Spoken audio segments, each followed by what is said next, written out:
வணக்கம். அன்பார்ந்த உழைக்கிற மக்களே, விவசாயிகளே, சமூக ஆர்வலர்களே, இன்று நம் முன் மிகப்பெரிய ஒரு அபாயங்கள் தொடர்ந்து அதிகரித்து வந்து கொண்டிருக்கிறது. அதன் ஒரு விளைவாக விவசாயத்தில் முற்றிலுமாக கார்ப்பரேட்டினுடைய கைகளில் சிக்க வைத்து விவசாயத்தையே அழிக்கக்கூடிய ஒரு சட்டத்தை மோடி அரசு கொண்டு வந்திருக்கிறது. அதற்கு பெயர் விதை திருத்த சட்டம் 2025 என்று கொண்டு வந்திருக்கிறார்கள். இந்த விதை சட்டம் என்ன சொல்லுகிறது, அதை கொண்டு வருவதற்கான நோக்கத்தை மோடி அரசு என்ன சொல்லுகிறது என்றால், தேன் தடவிய வார்த்தைகள் போல் போலி விதைகளை ஒழித்தல், தரமான விதைகளை உருவாக்குதல். இந்த வார்த்தைகளிலிருந்து நம்ம பார்த்தோம்னா அதை குறை சொல்ல முடியாது. ஆனால் அவர்களுடைய நோக்கங்கள் என்ன? நோக்கங்கள் என்பது முற்றிலும் இந்திய விவசாயத்தினுடைய சுயசார்பை அளித்துவிட்டு விவசாயிகளை கார்ப்பரேட்டினுடைய கைகளில் சிக்க வைப்பது.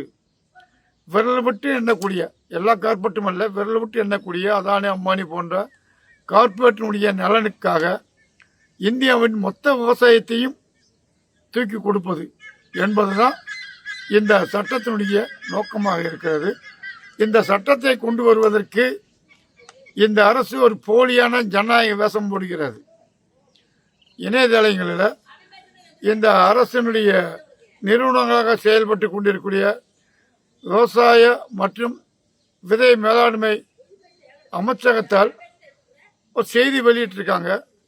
இந்த விதையை பற்றி கருத்து கணிப்புகள் உள்ளவர்கள் உங்கள் கருத்துக்களை சொல்லலாம் என்று ஒரு அறிவிப்பை செய்திருக்கிறார்கள். அதுவும் கூட எல்லா மாநில மொழிகளிலும் அறிவிக்காமல் ஆங்கிலத்தில் மட்டுமே பதிவு செய்து ஒரு திருட்டுத்தனமாக சில விரல் விட்டு எண்ணக்கூடியவர்களிடம் மட்டும், மிகவும் அக்கறை உள்ளவர்கள் மட்டும் புரிந்து கொள்ளக்கூடிய விஷயமாக சுருக்கி அது ஒரு ஜனநாயகப்படுத்தல் போல் வேஷமிட்டு திருட்டுத்தனமாக இந்த சட்டத்தை கொண்டு வர இருக்கிறது மோடி அரசு. எனவே விவசாயத்தை அழிப்பதற்கு பல்வேறு சட்டங்கள் இதுவரை கொண்டு வந்திருக்கிறார்கள். 3 வேளாண் சட்டங்களுக்கு எதிராக தொடர்ந்து 2 வருடங்களாக டெல்லியிலையும் பஞ்சாபிலையும் ஹரியானாவிலையும் விவசாயிகள் தொடர்ந்து போராடி வருகிறார்கள். அந்த சட்டத்தை வாபஸ் வாங்குவதாக சொன்ன மோடி இதுவரைக்கும் முற்றிலும் வாபஸ் வாங்காமல் திருட்டுத்தனமாக பல்வேறு வழிகளிலே அந்த சட்டத்தை அமல்படுத்திக் கொண்டிருக்கிற மோடி அரசு இப்பொழுது அப்பட்டமாக விவசாயத்தினுடைய உயிர் நாடியாக இருக்கக்கூடிய விதையில் கை வைத்திருக்கிறது. ஏன்னா ஏன் உயிர் அப்படின்னு சொல்றான் அப்படின்னா, ஒரு மனிதனுக்கு மூளையும் இதயம் எப்படி ஒரு உயிர் நாடியாக இருக்கிறதோ அதுபோலதான் விவசாயத்தில் பல்வேறு மானியங்கள் வெட்டி சிறு சிறு விவசாயத்தை அளித்தால் கூட, விலைவாசியை தராமல் விவசாயத்தை அளித்தால் கூட, விதையை முற்றிலுமாக கார்ப்பரேட் கையில் ஒப்படைக்கிறது மூலியமாக விவசாயம் முற்றிலுமாக விவசாயிகளிடமிருந்து அந்நியப்படுத்துவது, கார்ப்பரேட்டினுடைய நிறுவனங்களின் அடிமைகளாக, அவர்களுடைய கொத்தடிமைகளாக விவசாயிகளை மாற்றுவதுதான் இதனுடைய நோக்கமாக இருக்கு. ஏன் இப்படி சொல்லுகிறோம் அப்படின்னா, விவசாயிகள் இனிமேல் விதைகளை எந்த விதையிலும் வைத்துக் கொள்ளக்கூடாது. அப்படி வைத்தால் அது சட்டப்படி குற்றம். அந்த குற்றத்துக்கு 1 லட்ச ரூபாயிலிருந்து 30 லட்ச ரூபாய் வரைக்கும் கூட அரசு அபராதம் விதிக்க முடியும். அரசுடைய அனுமதி இல்லாமல் யாரும், எந்த விவசாயிகளும், எந்த நிறுவனங்களும், எந்த தொண்டு நிறுவனங்களும், எந்த குழுவும் விதை விற்கக்கூடாது என்று இப்படி ஒரு சட்டம் போட்டோம்னா இப்போ யார் நிற்க முடியும்? அவர்கள் சில கண்டிஷன் போடுகிறார்கள். அந்த கண்டிஷன் என்பது ஏறக்குறைய சில கார்ப்பரேட் கம்பெனினால் மட்டும்தான் அந்த கண்டிஷனை பின்பற்ற முடியும், அல்லது காசு கொடுத்து அந்த கண்டிஷன் இருக்கிறதாக விலை கொடுத்து வாங்க முடியும் அதிகாரிகளை. சாதாரண ஒரு விவசாயிகள் அப்படி வாங்க முடியாது. இப்போ என்ன நடக்கும்? விவசாயிகள் விதைகள் எல்லாம் தரமற்றவை என்று சொல்லப்படும். ஆனால் உண்மை நிலை என்ன? கார்ப்பரேட் கம்பெனியில் இப்போ தானே வந்தோம்.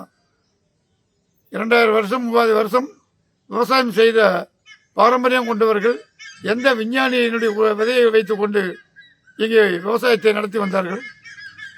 விதைகளை அவர்கள் பாதுகாக்கவில்லையா? ஆயிரக்கணக்கான விதைகளை அவர்கள் பாதுகாக்கவில்லையா? இன்றைக்கு என்ன நடக்கிறது? ஏற்கனவே நெல், கோதுமை, வெண்டி இப்படி விரல் விட்டு எண்ணக்கூடிய சில விதைகளை மட்டும் கார்ப்பரேட் கம்பெனிகள் வைத்துக்கொண்டு இந்தியாவின் பல்வேறு மரபுவழியான விதைகளை எல்லாம் அழித்து விட்டார்கள். இது இன்னும் அடுத்த கட்டமாக எங்கே போகும்?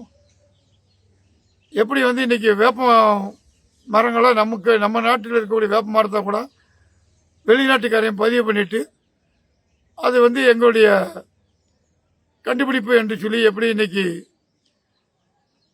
இந்திய பொருள்களை எல்லாம் அவர்கள் கைப்பற்றி கொள்ளையடிக்க விரும்புகிறார்களோ அப்படித்தான் இன்றைய நம்மிடமிருந்து பல விதைகளை கைப்பற்றி கொண்டு அதில் சில மரபணு மாற்றங்கள் செய்து கொண்டு இன்றைக்கி விவசாயத்தை அழிக்க பார்க்கிறார்கள்.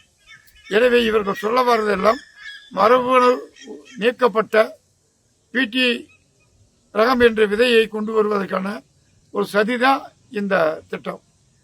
ஏன் பிடி விதையை நம்ம தொடர்ந்து எதுக்கிறோம்? அது காலத்துக்கு ஏற்ப மனித நலனுக்கு உகந்த செரிக்கக்கூடிய ஒரு விதை அல்ல.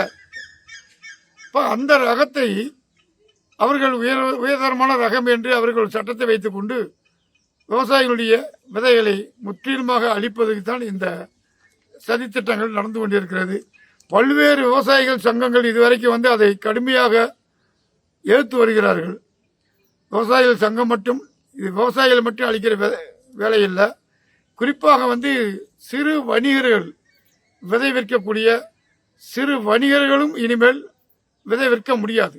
ஏன்னா அந்த சட்டத்தில் அப்படி தான் வருது.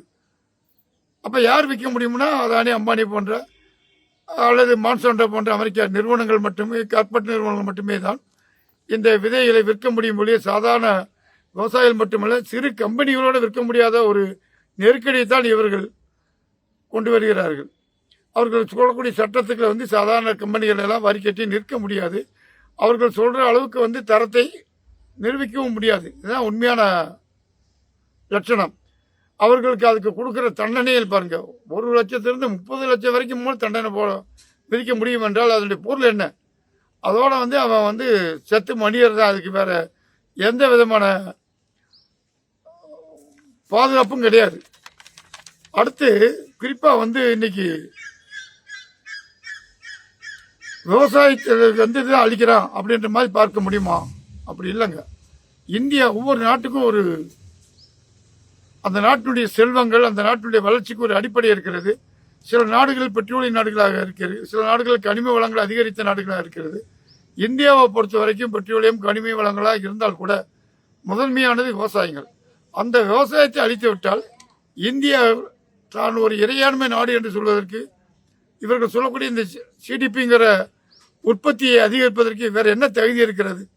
முற்றிலும் இந்தியா அந்நிய நாடுகளில் கையேந்தி விடக்கூடிய ஒரு அடிப்படையை ஏற்படுத்தி கொடுக்கும். இன்னும் சொல்லப்போனால் ஒரு நாட்டில் மற்ற எல்லா பொருளும் இல்லாமல் கூட வாழ முடியும், உணவு இல்லாமல் வாழ முடியுமா? எனவே சுயசார்பை பேசக்கூடிய இந்த மோடி அரசு முற்றிலும் இந்தியாவின் சுயசார்பை அளிக்கக்கூடிய ஒரு சதித்திட்டம் தான் இந்த விதை சட்டம். அடுத்து நெல், பருத்தி மட்டுமல்ல, எல்லா ரகங்களும் இன்றைக்கி ஒழித்து கட்டி விட்டார்கள். அடுத்த கட்டமாக இன்னைக்கு பார்த்தோம்னா மாநில அரசுடைய உரிமைகள் பறிக்கப்பட்டுருக்கு. இப்போ மாநில அரசு நாளைக்கு ஏற்கனவே ஒரே நாடு, ஒரே சட்டம், ஒரே தேர்தல், இப்படி ஒரே கலாச்சாரம் என்று கொண்டு வரவங்க நாளைக்கு என்ன சொல்ல போகிறாங்க? ஒரே விதை, ஒரே கம்பெனி. இந்த அடிப்படையில் கொண்டு வரது தான் இந்த சட்டத்தினுடைய முக்கியமான ஒரு சதவமாக இருக்குது.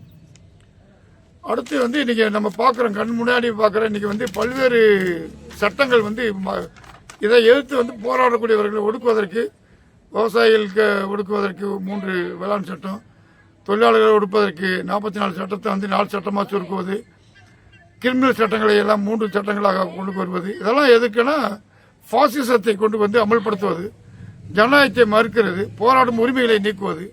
ஏன்னா இந்த சட்டங்கள் விவசாயிகளை பாதிக்க போதுங்க, விவசாயிகள் கண்டுக்கிற விவசாய சங்கங்கள் புரிந்து கொண்டு போராடுவதையும் ஒடுக்குவதற்கு தான் இந்த வேலையெல்லாம் நடக்குது.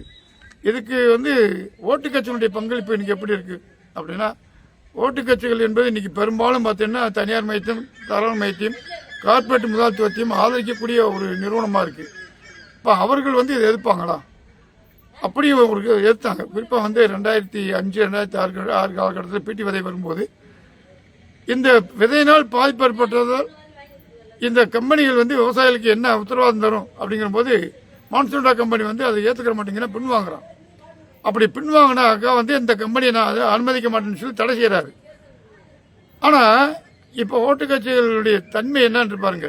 உடனே வந்து அமெரிக்காவிலேருந்து அன்னைக்கு ஜனாதிபதி பில் கிளின்டன் வந்து ஆந்திராவுக்கு வர்றாரு. அங்கே இருக்கிற அதிகாரிகளையும் நிறுவனங்களையும் பற்றி பேசுகிறாரு. அவர்களுக்கு என்ன ரகசியம் பேசினார்களோ தெரியல. சில சட்டங்களை வந்து மாற்றின மாதிரி சொல்லிட்டு மறுபடியும் அனுமதிச்சுட்டு போயிட்டாங்க. இதுதான் இன்றைக்கு தனியார் மையத்தை ஆதரிக்கக்கூடிய தேர்தல் கட்சியினுடைய லட்சணமாக இருக்குது.